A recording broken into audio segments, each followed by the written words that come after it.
آج یہ ملک آزاد ہوا، آج جس کی وجہ سے ہم اور آپ یہاں جمع ہیں، اگر میں یوں کہوں کہ ہندوستان میں اگر آج ہمارے سروں پر ٹوپیاں، ہمارے چہروں پر داڑیاں، ہماری بذقت اسلامی ہے تو انہی خانوادوں کی وجہ سے یہ ہے۔ آپ کے والد محترم حضرت مولانا سید ارشد مدنی صاحب دامت برکاتہم العالیہ ہیں، جنہوں نے پورے ہندوستان کے اندر رابطہ عالم اسلام کا جو سعودی کا جو رابطہ عالم اسلام ہے اس کے آپ رکن بھی ہیں اور جمعیت علماء ہند کے آپ صدر محترم ہیں۔ اللہ تعالیٰ نے ان کے صاحبزادے آج ہمارے اس چھوٹے سے گاؤں کے اندر تشریف لائے ہیں۔ ہم ان کا تہہ دل سے استقبال کرتے ہیں، تہہ دل سے دل کی گہرائیوں سے ہم ان کے مشکور و ممنون ہیں۔ انہوں نے ہماری چھوٹی سی اور حقیر سی دعوت پر آپ تشریف لائے اور میں تمام اہل بستی، تمام ساؤ کھیڑی کی طرف سے اور خاص طور سے حافظ محبوب صاحب، حافظ رئیس صاحب اور ہمارے سرپنچ صاحب اور جتنے یہاں ذمہ داران ہیں، انہوں نے اس مجمع کو سجایا، اس جلسے کو سجایا، اور یہ جو ٹھانٹے مارتا ہوا سمندر کی طرح آج یہ مجمع ہے، یہ علماء سے محبت کا نتیجہ ہے۔ آپ نے علماء سے محبت کی، علماء سے عقیدت کی، جس کی وجہ سے آپ یہاں جمع ہیں۔ آج اللہ تعالیٰ نے اس لڑکیوں کے جلسے کے اندر، لڑکیوں کے اس مدرسے کے اندر آپ، ہم اور آپ جمع ہیں۔ میرے بھائیوں، میں اگر یوں کہوں تھوڑی دیر کے لیے، ہندوستان کے اندر مسلمانوں آپ کی 900 سال حکومت رہی ہے۔ کیوں صاحب کتنی حکومت رہی ہے مسلمانوں؟ 900 سال مسلمانوں تمہاری حکومت اس ملک میں رہی ہے۔ بدقسمتی سے یہ ملک ہمارے ہاتھ سے چلا گیا۔ ہمارے آباء اور اجداد نے اس ملک کو بنایا، آج ہمارے آباء اور اجداد نے ہندوستان کو ہندوستان کہلوایا، ورنہ یہ ہندوستان چھوٹی چھوٹی ریاست اور چھوٹے چھوٹے ٹکڑوں میں، چھوٹی چھوٹی حکومتوں میں یہ ملک تھا۔ آج اس کو ہندوستان کہنے کے لیے ہمارے آباء اور اجداد نے، ہمارے پوروجوں نے اس کو اکھنڈ بھارت بنایا۔ جب یہ اکھنڈ بھارت بنا، ہماری حکومت 900 سال رہی، اس کے بعد اس ملک کے اوپر بدقسمتی سے انگریزوں کا تسلط ہو گیا، اس ملک کے اوپر بدقسمتی سے انگریزوں کا قبضہ ہو گیا۔ میرے بھائیوں، ہمارے آباء اور اجداد نے کہا کوئی بات نہیں، حکومت ہماری چلی گئی، انگریزوں کا تسلط ہو گیا، انگریزوں کا غلبہ ہو گیا۔ ہمارے آباء اور اجداد نے اس حکومت کی طرف نہیں دیکھا۔ ہمارے آباء اور اجداد نے یہ کہا کہ حکومت تو آج ہے، کل نہیں ہوگی، کل کسی کی ہوگی، آج کسی کی ہے، کل کوئی وہ آئے گا۔ یہ حالات آتے ہیں، بدلتے ہیں، چلے جاتے ہیں۔ اس کو اللہ تعالیٰ نے قرآن پاک میں بھی فرمایا، تِلْكَ الْأَيَّامُ نُدَاوِلُهَا بَيْنَ النَّاسِ، کہ حالات بدلتے ہیں، زمانے بدلتے ہیں، آج یہ بادشاہ ہے، کل کوئی اور بادشاہ ہوگا۔ اللہ تعالیٰ نے اس ملک میں مسلمانوں کی 900 سال حکومت رہی ہے، اور آج جو یہ لوگ آئے ہیں، یہ کہنے لگے، آپس میں لڑنے اور مارنے لگے، نفرتیں کرنے لگے۔ میرے بھائیوں، اس ملک میں آپ کی وہ تاریخ ہے، سنہرے حرف سے لکھی جائے، چاندی اور سونے کے اوراق سے بھی لکھی جائے، تو میرے بھائیوں آپ کی تاریخ کم نہیں ہوگی۔ مسلمانوں، آپ کی اس ملک میں قربانیاں ہیں، آپ کی اس ملک میں شہادتیں ہیں، تو الحمدللہ ہمارے آباء اور اجداد نے حکومت کی طرف نہیں دیکھا۔ حکومت چلی گئی کوئی بات نہیں، لیکن ہمارے آباء اور اجداد نے، ہمارے بڑوں نے، ہمارے اکابر نے، ہمارے اسلاف نے یہ کوشش کی کہ ہمارا اسلام اور ہمارا ایمان کیسے بچے۔ ہمارا اسلام کو بچانے کے لیے، اسلام کو باقی رکھنے کے لیے انہوں نے یہ کہا، کیونکہ انگریز جب آئے، انگریز کی دور حکومت کے اندر انگریزوں نے علماء کو شہید کر دیا۔ دلی سے لے کر آگرہ کے ہر درخت کے اوپر مسلمانوں ایک عالم کی، ایک حافظ کی لاش ٹنگی ہوتی تھی۔ یہ تاریخ کی بات کر رہا ہوں، میں اپنی طرف سے بات نہیں کر رہا۔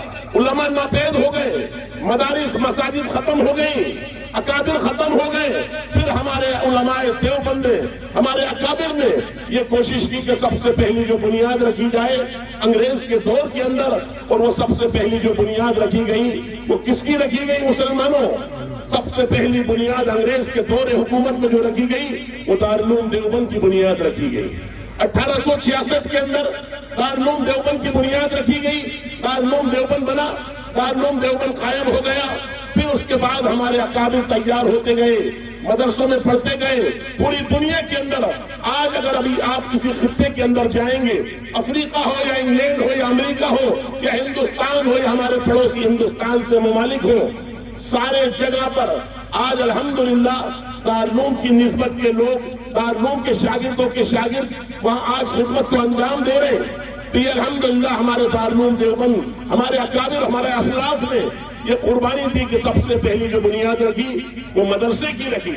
پھر اس کے بعد ہمارے اکابر نے، ہمارے بزرگوں نے یہ کہا کہ ایک مدارس ہو گئے، اب ایک ایسی جماعت ہو جو انگریزوں سے لڑ سکے، انگریزوں سے بات کر سکے، انگریزوں کے سامنے ڈٹ سکے، انگریزوں سے مقابلہ کر سکے، انگریزوں کی آنکھوں میں آنکھیں ڈال کے بات کر سکے. پھر ہمارے بزرگوں نے، ہمارے اسلاف نے ایک دوسری جماعت تیار کی. وہ جماعت آپ کو معلوم ہونا چاہیے جمعیت علماء ہند ہے، جو 1919 میں قائم ہوئی، اور آج الحمدللہ آپ کے والد محترم جمعیت علماء ہند کے صدر محترم ہیں. آج الحمدللہ یہ دوسری جماعت ہمارے اکابر نے تیار کی، اور پھر اس کے بعد انگریزوں سے جہاد کرنا شروع کیا. گاندھی جی کو ساتھ میں لیا، انگریز کے مقابلے میں ڈٹے، اور الحمدللہ اس ملک کو 1947 میں آزاد کرا کے رہے. یہ ہمارے اسلاف نے، یہ ہمارے اکابر نے دوسری جماعت تیار کر دی. پھر اللہ تعالیٰ نے اسی دارالعلوم دیوبند کی نسبت سے، اسی دارالعلوم کے تعلق رکھنے والے ایک اور جماعت اللہ تعالیٰ نے تیار کی. وہ جماعت آپ بھی جانتے ہیں، تبلیغی جماعت ہے، جو 1925 میں تبلیغی جماعت کا وجود ہوا، تبلیغی جماعت کا قیام ہوا، جس کے بانی، جس کے بنانے والے حضرت مولانا الیاس صاحب رحمت اللہ علیہ، جنہوں نے میوات کی سرزمین سے تبلیغ کے کام کو شروع کیا. اور آج الحمدللہ انہیں اکابر، انہیں دیوبند کی دین کہ اللہ تعالیٰ نے جمعیت بھی قائم کی، تبلیغ بھی قائم کی، اور یہ سارے کے سارا جو ہمارے اکابر و اسلاف تھے یہ دارالعلوم دیوبند کے تھے. دارالعلوم دیوبند کی محنتیں، کاوشوں کا نتیجہ ہے کہ آج اس ساؤتھ ہند کی سرزمین کے اوپر آج اگر لڑکیوں کا مدرسہ ہے تو یہ انہیں اکابر، انہیں اسلاف کی دین کا نتیجہ ہے. تو آج الحمدللہ یہ مدارس بھی ہیں، تبلیغ بھی ہے، جمعیت علماء بھی ہے. لیکن مسلمانوں، آپ جس مقصد کے لیے ہم اور آپ جمع ہوئے ہیں وہ مدرسے کی نسبت پر ہے. اگر آپ یہ چاہتے ہو آپ کی نسلوں میں، آپ کی اولادوں میں، آپ کے بچوں میں کیسے دین باقی رہے، تو سب سے پہلے مسلمانوں آپ اپنے بچوں کو اسلام سے وابستہ کرو. آپ اپنے بچوں کو مدارس میں پڑھاؤ. سب وعدہ کرو انشاءاللہ ہم اپنے بچوں کو مدارس میں پڑھائیں گے. ہاتھ اٹھا کے وعدہ کرو مسلمانوں. اگر آپ کو اپنی نسلیں بچانی ہے، آپ کو اپنی اولادیں بچانی ہے، آپ کو اپنی بچیوں کو ارتداد سے بچانا ہے، تو آپ اپنے بچوں کو دیندار بناؤ. آپ اپنے نسلوں کو دیندار بناؤ. آپ اپنے بچوں کو مدارس میں بھیجو، آپ اپنی بچیوں کو لڑکیوں کے مدرسوں میں بھیجو. پھر انشاءاللہ ہماری نسلیں دیندار بنیں گی، ہماری اولادیں دیندار بنیں گی. اور یہ علماء یہاں آج موجود ہیں، یہ اتنا بڑا علماء کا مجمع آج الحمدللہ اس سرزمین پر موجود ہے. یہ وہی خدمت کر رہے ہیں جو اللہ کے رسول صلی اللہ علیہ وسلم نے، جو اصحاب صفہ جو شروع کیا، جو جس مدرسے کو شروع کیا، جو آپ اور ہم آج جس مدرسے سے ہیں، اس مدرسے کا بھی تعلق اللہ کے رسول صلی اللہ علیہ وسلم کے اصحاب صفہ والے مدرسے سے ہے. میرے بھائیوں، آج اللہ تعالیٰ نے ہمارے سر کے اوپر آپ کے والد محترم حضرت مولانا سید ارشد مدنی صاحب دامت برکاتہم العالیہ، جو آج اس ملک کے اندر، ہندوستان کے اندر بے گناہ لوگوں کو چھڑوا رہے ہیں، بے گناہ لوگوں کو بند کی رہائی کروا رہے ہیں. آج میرے بھائیوں کتنے مسائل ایسے ہیں. ابھی چند مہینے پہلے آپ نے سنا ہوگا ہندوستان کے اندر ہندوستان کی غاصب حکومت نے ایک قانون بنایا کہ مسجدیں، مدرسے، قبرستان یہ حکومت کے ہو جائیں گے. جو صاحب یہ قانون بنا تھا نہیں بنا تھا؟ پھر پارلیمنٹ میں پاس ہوا، لوک سبھا میں پاس ہوا، پھر راج سبھا میں پاس ہوتا ہوا راشٹرپتی کے پاس گیا، وہاں سے بھی یہ قانون پاس ہوا. پھر اس کے بعد جب یہ قانون پاس ہو گیا، جمعیت علماء نے اس کے لیے بیڑا اٹھایا.